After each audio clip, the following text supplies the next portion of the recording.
Opportunity for public comment. At this stage, I believe we have at least one member of the public on the phone, and we'll turn it over to Executive Director Brand to take it from there. So what we're going to do is we're going to allow the applicant, John Petters, to give a couple of comments right now in public forum here. So, hey, John, did you hear that? You are live. Okay. Well, thanks for asking me to come here. Hey, John, could you speak up a little? There. How's that? Okay. Okay. Thanks for having me here. As I'm sure you're all aware, this has been a frustrating experience for the last couple of years. But I appreciate your support, and I appreciate the support of the IRRB and Minnesota Housing Finance, who've all tried to help. Where we're at today is we are asking the city for a very simple thing, and that is to allow us to design, install, and pay for water and sewer on 3rd Street North. That installation will make quite a bit of land more buildable for. Can we have him call this number? Qualifies in the area for primarily R1. Our plans. Oh, sorry, John, hold on one second here. We need to make it so everybody in the room can hear. It's a little hard right now with just my phone.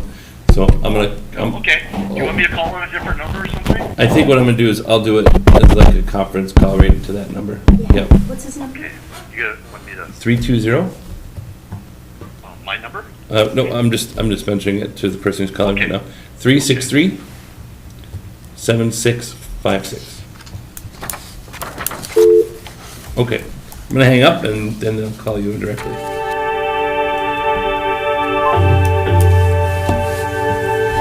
Sounds ominous. Hello, John Petters. Yes, we got you on the line and on the mic. Okay. Now you can all hear? Yes. Now we can all hear you. Okay. Sorry. Just repeating what I said, this has been quite a journey over the last couple of years and frustrating to say the least, expensive, yes, disappointing. But where we're at today, and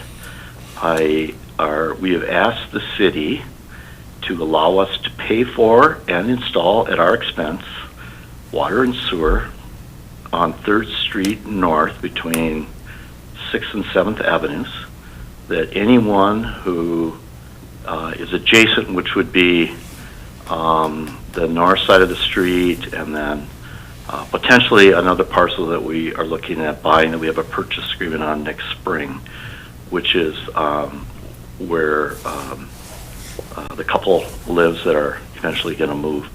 But it provides an opportunity for more homes to be built right adjacent on the street, and then eventually going farther west where there is no water and sewer in the street.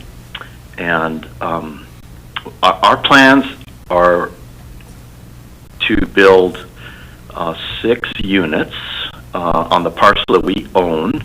We own half of that block between 6th and 7th Avenue. And then we also have a purchase agreement option to buy the other half, which we would do a similar thing. So we would end up ourselves with 12 units. The city has approved through Mike Roth my plan on the lots. It says it meets all city ordinances. He sent it to the lawyer. So there would be potentially 12 units on what we own, potentially 12 units on the other side of the street with an owner who at some point wants to develop it. I've talked to him. And then heading west, it would be easy for more water and sewer to be hooked up. So basically, I mean, what we're asking for is to put in water and sewer. We're not asking for a housing development or improvement of a housing development, just water and sewer, which if the city approves that, then we can hook up to units. Questions? Yeah, Commissioner O'Brien. Yeah, this is Chris O'Brien. I'm trying to I'm reading through the note of August 15th that you sent in. Okay. And I'm just, I guess what I'm trying to understand more clearly is what the benefit of the water and sewer would be for future development. And I guess what I couldn't understand was the sentence that says, if they also allow other opportunities going north and south of there on 7th Avenue, depending on how things evolve with the city. That didn't make sense to me, so can you? No, that's understandable. So, on the west boundary of our property is 7th Avenue, which is kind of what locals, call that Birch Mountain. And it's a street that is basically grass. It's used. There are some people up on the north end of that who would like to develop. And that's why I say if the city goes up 7th Avenue, Okay. they could be developed. The thing is, right now, for 7th Avenue to have water and sewer, there's nothing closer. There's nothing so it there. just allows that. And then also going west. Does that help? It does. So just to be clear, then the scope of the work that would be covered by the 220 is on your property between 6th and 7th, and then, but you're saying that it would be, that could potentially enable future development of additional water and sewer for additional development on 7th Avenue or on properties to the west. Did I get that? Do I understand that correctly? Yeah, exactly. Okay. Okay. Yeah,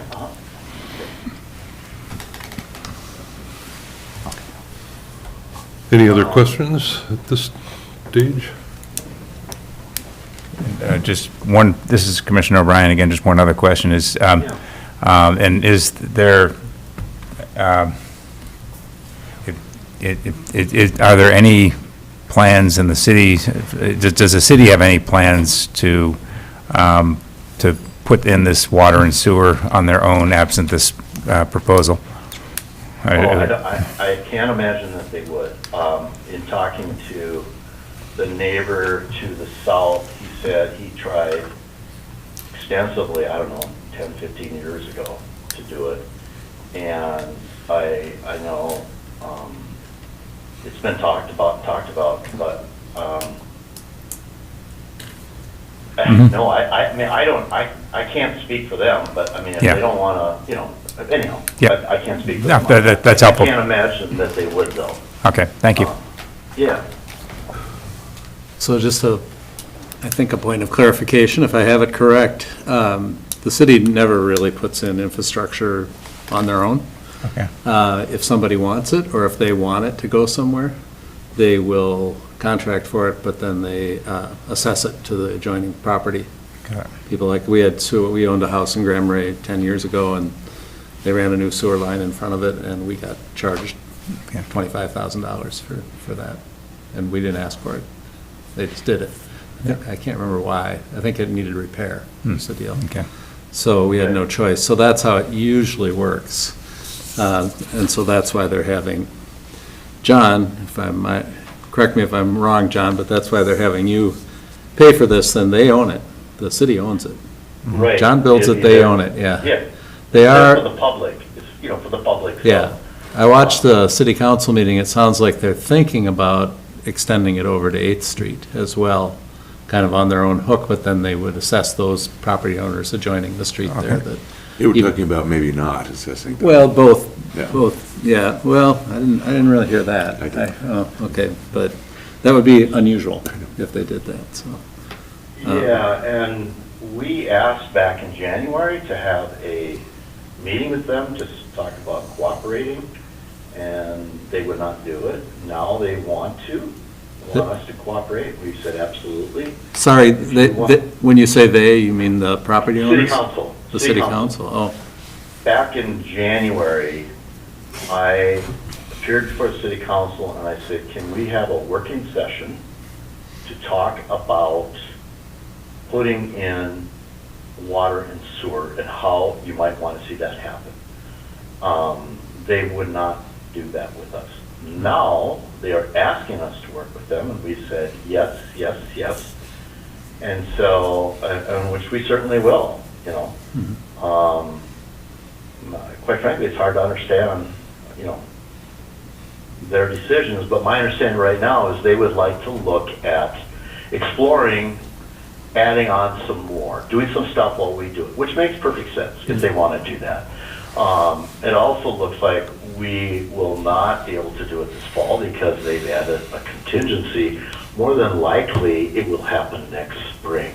And that would give, the city wants to, you know, tag on to it, take advantage of what's going on, great. I mean, that just helps. So we're very supportive of that. But the IRRR grant money would be earmarked for the portion that is between 6th and 7th. Is that correct? Yeah, it's about 75% of that area, because we're not going all the way to 7th Avenue. We're just short of that because we don't need to go that far. I think they're looking at maybe that last little section. But this grant that we're applying for would be 75% of the way from 6th to 7th Avenue.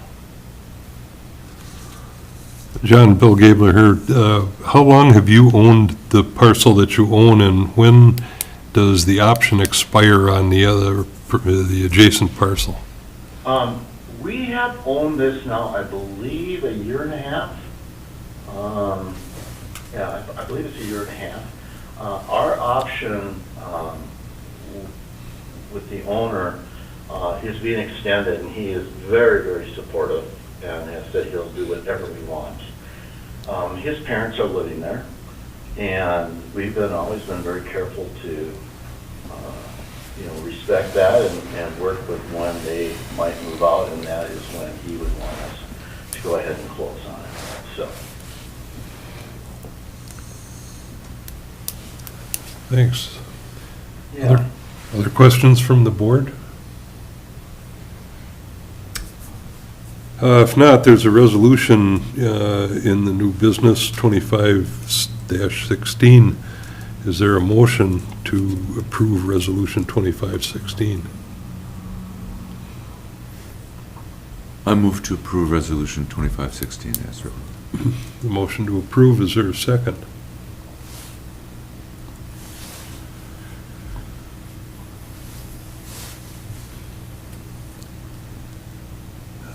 Is there a motion to deny resolution 25-16?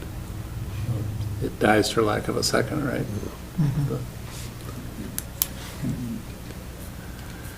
Well, at this stage, the motion is dead unless a second comes forward.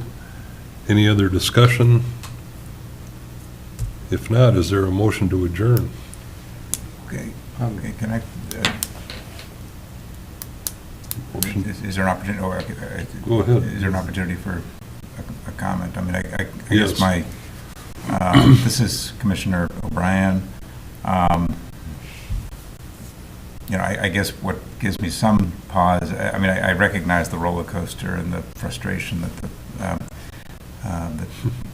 John has been through over the last year, and this is I guess looking at the lay of the land now, I see, I would be more comfortable, I guess, looking at applying for a grant that applied to, if in fact there's a plan to develop water and sewer that's partly for this project and partly for other public development, and those are basically subsidized pari passu, then it would seem to me more equitable than having having one section not covered by the grant at all, or one covered by a grant. So anyway, but that's my personal thinking.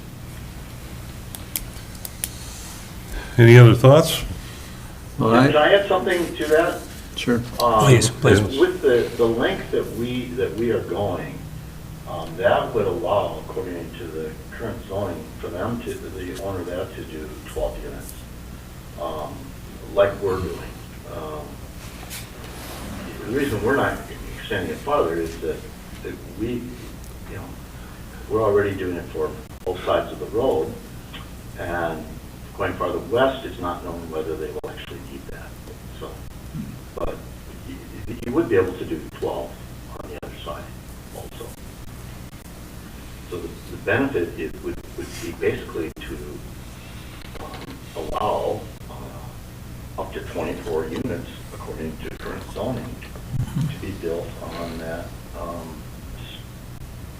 stretch that we would be putting water and sewer in, which right now cannot be built. I have a couple of concerns, which is, I've been very supportive of John's efforts there to, create attainable housing for people in Grand Marais. But the timeline is so short on this, like we're right at the end of it right now, right? And usually when the HRA supports a subsidy from whatever source for a developer, it's in exchange for something.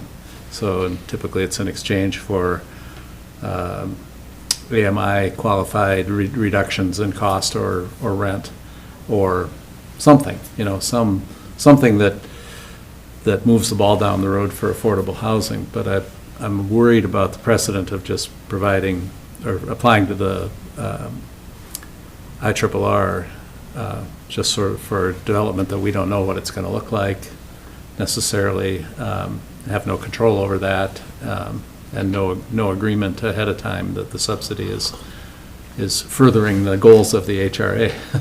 So that's what concerns me, is just the short term enough. If I don't know what is the cycle biannual for this fund? Members, it's annual, and in fact, they're trying to get it to be 2 cycles per year instead of what it's been in the past. Which would, if they do that, that would give us an opportunity to go back in the spring if we had an understanding about how this was furthering our mission. But right now, this just seems too generic for me to support, because I don't know what's going to happen there, and I think long-term. If we aren't able to get any assistance, this project is dead and there won't be anything, which has kind of been the history of what happens in Grand Marais. They have said they need housing, and we tried. We spent a considerable sum of money applying to the Minnesota Housing Finance Agency, and that grant is still valid and alive. And if there's some way that we could use that on that site or somewhere else in the county, which they said, I can tell you this, that if the HRA would like to be the beneficiary of that grant, which I believe is $290,000, and it lowered the cost of 5 homes by about $58,000 each if they made, all they have to do is homestead it and make less than, it's like $118,000 a year. And I talked to Jeff, I said, that grant is sitting there. Mm-hmm. Minnesota Housing Finance Agency has been very patient and they've been very flexible. Do you want to move it somewhere else in town? Do you want to move it somewhere in the county? You can do that. I think it's a shame it's not being used, and I would be more than happy to say, hey, and there is a way to transfer it, and I've talked to Jeff a little bit about that, because it's in our name. We simply would transfer our name to another piece of property. But should you have something, I would love it if you used it, because it's for 5 people, to help them get housing. And as a developer, I have tried to do that from the very beginning. It was going to be 25% of our homes. And we actually, we had a lot more. We were going to do ADUs, which buyers of homes are saying, great, now I can rent out the ADU to somebody who works there, but the city's not allowing us to do that at this point. But there may come a time in the next 2 years where something could be worked out, and I would be happy if you guys want to use it, and I'd work with you on that. At this point, what we wanted to do, we can't do, but it is housing. And it is, in fact, some of the people that we're going to move there are people who volunteer, they're benefactors, they help a community. And that's not something that we boasted or talked about, but I do think there's a real benefit in having any new housing, and some of them are local people that are going to, you know the story. Yeah. They sell their house, somebody else gets it, and it kind of, helps with all that. So, and I'm kind of on the spot here right now, but I would say, that grant, if you can use it, you can have it, and I will help you with that. And to clarify too with that could be used on a future John Yeah. Petter's project. It could be used for another development that we're working on or working conceptually on. Right. It's a generous offer. I think there's a time frame that has to be used, and so that's why we really haven't brought that up yet, because I don't want to take something that he might use away from his project. But it's something that we could use for first-time home buyers, if I'm not mistaken, correct? No, it's not. It's for anyone who homesteads and makes less than a simple amount. Okay. And, so it could be someone who works, it could be somebody who's retired. Only really two conditions, income Yep. and they homestead. Homestead, That's, okay. that's how they, I think, do that legally. To say, hey, here's a grant available if you're gonna live here. Mhm. And you can't make more than that. So. Yeah, I don't know, I wish you would reconsider, because this is really, it's an opportunity, to build some housing, not how we wanted and how you supported. We could even look at, there's gonna be some land in this that we won't use. We even look at maybe giving you that land or something like that to be used for future, to be on, more on the northern part of the property. I don't know exactly where, but I don't know for sure. But we're open to doing that. So.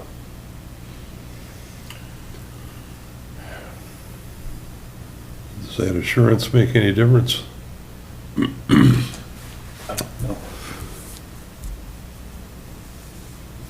sorry, was that a question for me? Or? No, that's a question Okay, for the commissioners. I'm sorry.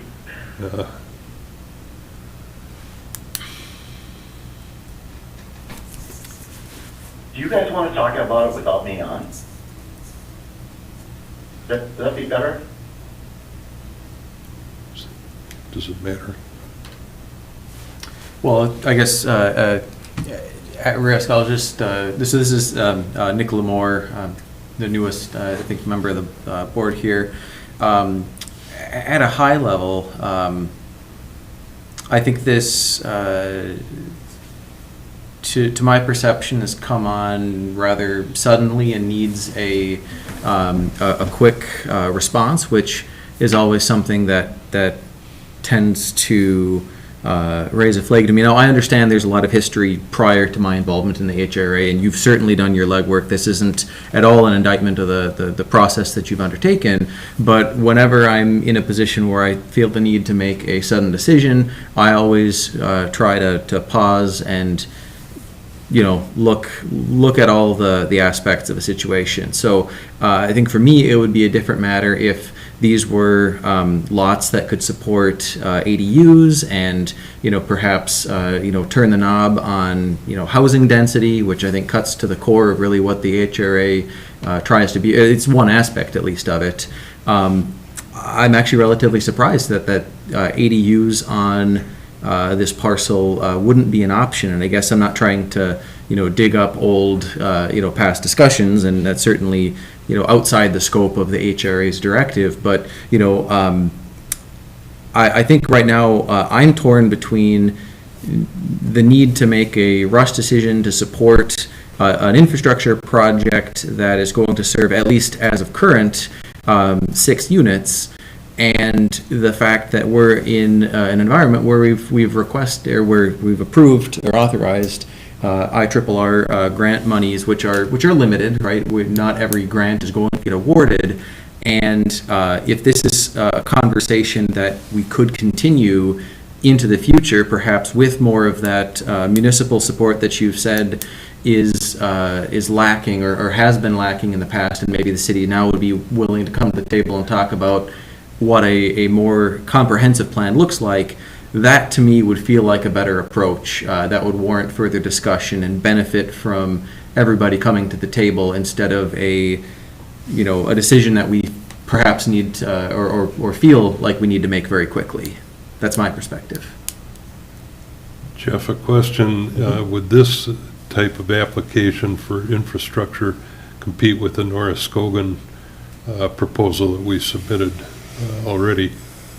Well, the pot of money that they have is $6 million, and they have to spend it annually through the Taconite Authority area, the TAA. And they divide that up between economic development, which is more EDA type ventures, and housing, which is what obviously we're talking about today. And so Cook County typically gets something. I don't know if we get everything. I don't know what their decision-making process would look like. But right now, we do have one application for the Norris Skogan project as it sits.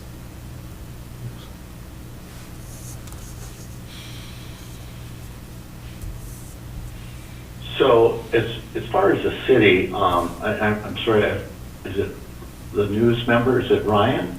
Nick. Okay. Our original plan was 30 units, which took advantage of the existing city ordinance, which I thought was spectacular. We had ADUs in that. We had, I think, 9 of them. They was cut down to 21 by the Planning Commission. The Planning Commission approved that, I think, both times, and it was turned down. And now we are just simply left with, hey, how many houses can we build, and how can we make them more affordable? How we do it. And this is kind of where we are today. And we've got hundreds and hundreds of thousands of dollars into this. And I don't know, I appreciate the support. I think there's something when the Minnesota Housing Finance Agency, you and the IRRB have supported, our efforts in the past. I realize they're not what we asked for before, and the only reason is because the city council. It's not the city planning, it's the city council. This, I would do something, and 12 units is what it makes available. I don't know that there's any guarantee with Norris Skogan either that it's going to be certain income level or all the units will be built, or I think we've demonstrated a willingness and flexibility, not only with the way we mindfully, carefully did things, that we've actually spent a lot of money, more than I think probably any other developer has spent prior to trying to do a project for housing. John, Richard Olson, I have a question. Yeah. So you're proposing building 3 separate individually owned properties with 2 living units on each one? 6 individually owned properties. 6, all right. Yeah. So it would be each lot would have a twin home, which would be similar design that we had before, a townhouse type thing that's attached. And then there is the city has allowed separate ownership recently on properties like that, and our attorney knows how that can be done also. So it's actually 6 separate units immediately. So not 2 units owned by a single party and rented to a third party? No, I mean, we're not putting restrictions on whether or not you can rent it or not, but they're individually owned. It actually, what it does, it becomes a condominium is what it does. Okay. Legally, in the state statute, the city cannot stop us if we create a CIC. It's an overlay thing. And that's how that would happen. And there's other ways of doing it too, where it's a shared wall, common wall thing on the lot. And so there's a couple ways that it's done, technicalities of it legally, but it definitely can be done, and it's definitely being targeted for single owner, 6 owners, 6 units. Similar to if you had 6 townhouses, except that they are not all attached. They're in groups of 2, and that is what the current zoning allows without us going and we don't have to ask for a conditional use permit. We don't have to do a special plat or anything like that. Thank you. John, Bill Gabler again. Is there any chance that these could be turned into VRBOs individually? No. Because they're Two outside the reasons. zone, I Yeah, think. Yeah. no. And that would be a condition of any grant. I have no problem with that. 2 reasons. One, current zoning does not allow it, and we have already created an association that will not allow it. So that is, yeah. So, I mean, we would guarantee that with our documents, as a condition, absolutely. Could they be second homes, in other words? They could. Temporary they could. occupancy. And I would imagine that a couple of them will be. There was one buyer who lives in the area right now, is very involved in all sorts of things in Grand Marais, nonprofits and so on, and they were going to swap out a second home they have on Lake Superior to be in town. So that may happen. I don't know. That's a hard one. I guess with the grant, that's where they say you have to homestead it, but.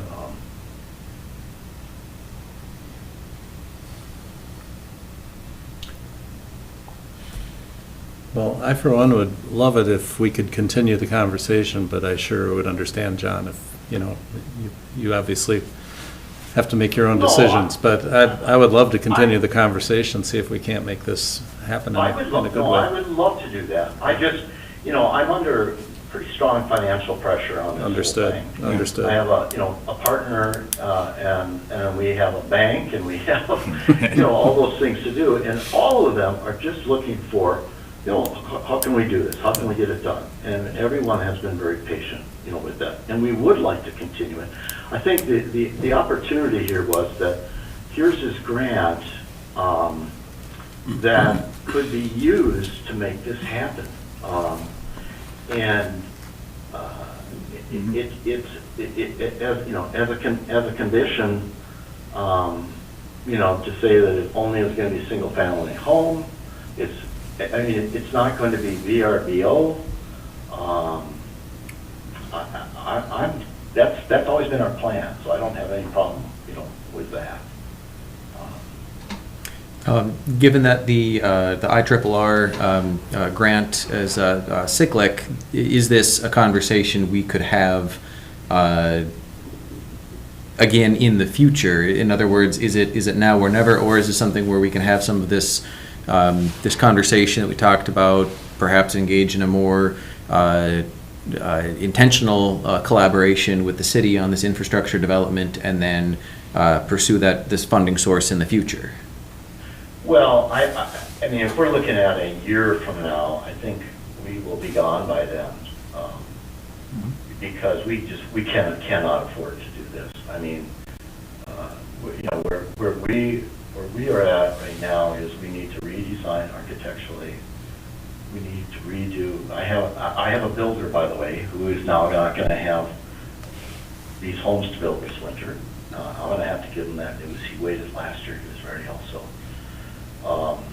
And I mean, some of the implications of this go beyond just, some homes being built. I mean, there's the economic aspect of it. Max Wallers, who's someone from the county, employs local people, was ready to go. I talked to him every couple of weeks, and he was counting on this for this winter and potentially doing 12 units. I know that Cook County is booming, but things are slowing down. We had 2 bids from locals on infrastructure. Last year when we tried it, we didn't get one person from the area. We had to get somebody from central Minnesota to do a bid. So things are slowing down, and it is going to impact people.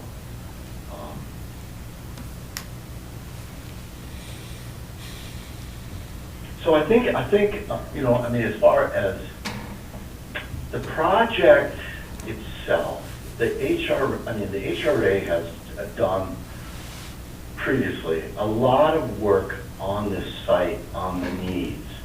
I have had 2 letters. I've had one sent recently, a couple of months ago, when reading about, you know, the issue of developers and their integrity and so on. The City of St. Joseph, I have done 3 projects, sent another letter talking about what it was like to work with me.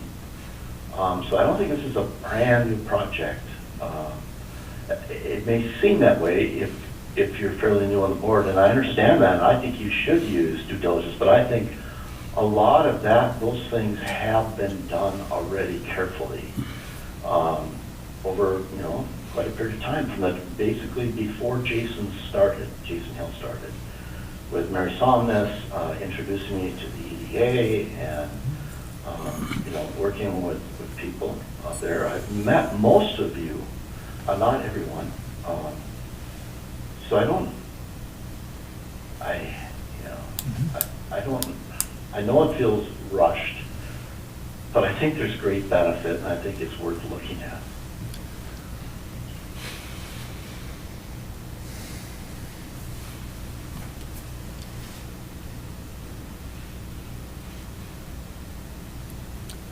Further thoughts here? Well, I'll express my thoughts on it at this stage.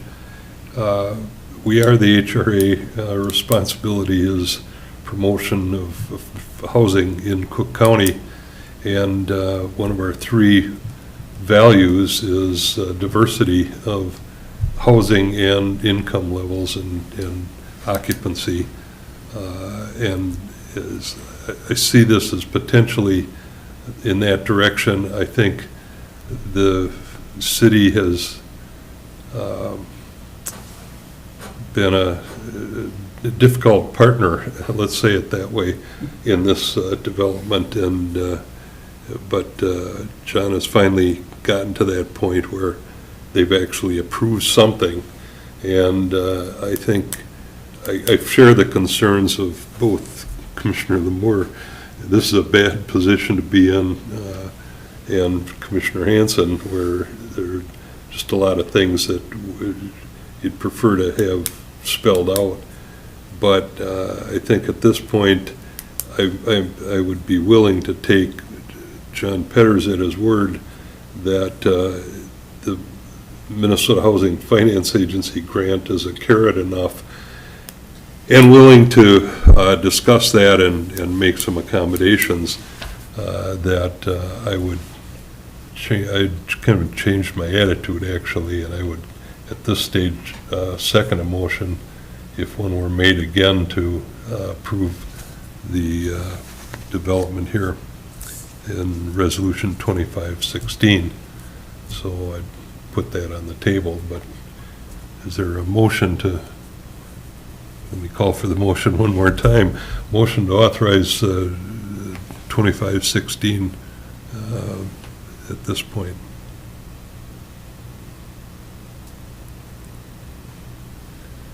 That was, you were seconding my motion.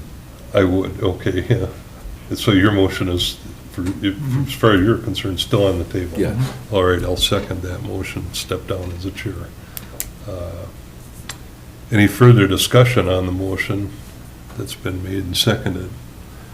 One Jeff? point I'd just like to clarify, on page 3 of the handout that I gave folks to take a look at, the statement of purpose, I just wanted to point out that although this is a $220,000 grant, we have limited resources at the HRA.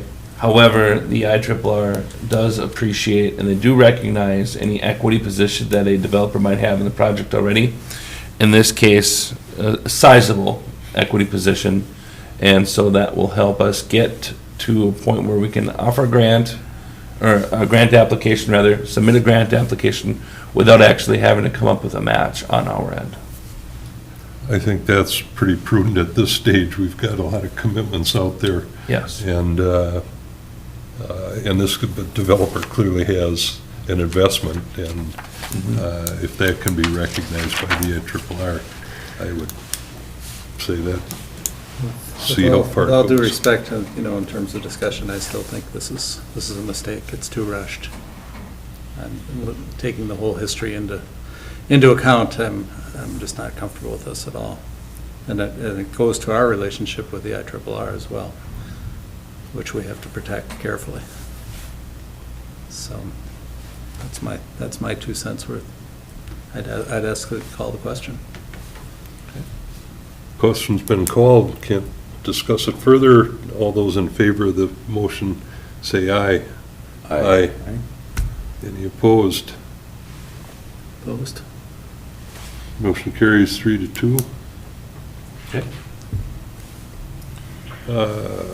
Well, thanks for the discussion from all parties here.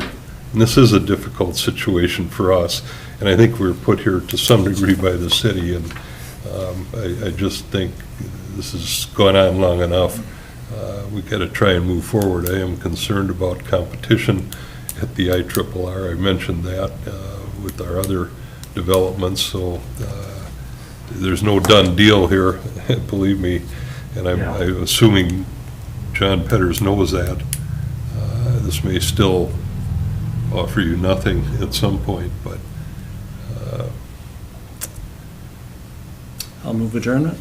adjourn. Can I make one last comment, John? Yes. Petters? Sure. First of all, I want to thank you, and I also, for the commissioner who thinks it's rushed, I understand that, and I will make myself available to the board or any of you to provide any additional information that I can get to you.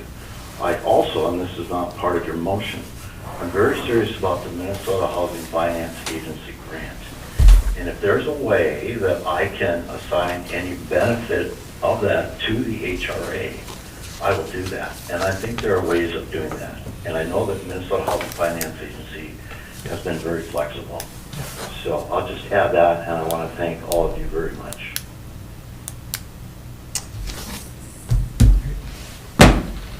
Did we vote on the motion to adjourn? Okay.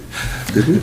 Oh, not on I don't think so. not on adjournment. Is there all right, call a question on the motion to adjourn myself. All in favor, say aye. Aye. Opposed?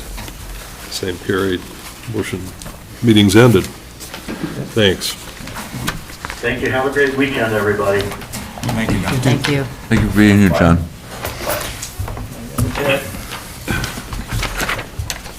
Are we off?